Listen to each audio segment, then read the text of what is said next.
Vai jūs varat pateikt starpību starp šīm divām zobirstēm, jo tā nav viena tā pati birsti.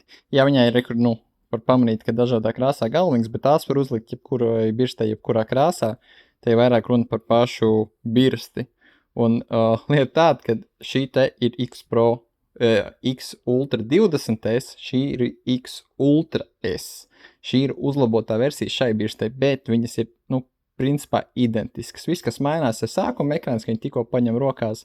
Šeit jūs redzēsiet kopējo statistiku, kamēr šai viņš parādā čau, pa lielam hi, un tad uzreiz var iet uz programmām, bet vizuāli viņas ir pilnīgi vienāds, kas arī ir iemesls, kāpēc mums jau pišķi nobružājusies ir uzlīme, lai mums būtu pašiem vieglāk atšķirt, kur ir jaunākā un kur ir iepriekšējais modelis.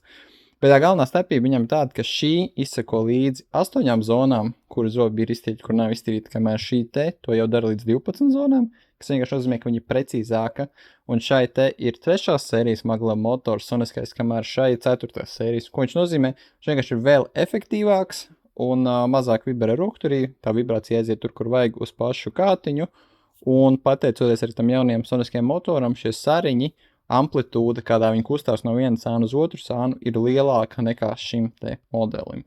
Viss pārējais programma nosaukuma, aplikācija telefonā, magnēti, futlāri, mājas galvings, tas viss viņām ir pilnīgi vienāds. Un šī te pat jaunākā X Ultra 20S maksā 108 eiro, kamēr kur iepriekšējais modelis maksā 88 eiro. Un vēl līdz jūlija beigām ievadot atlaižu kodu SAULE būs papildus 6% atlaide.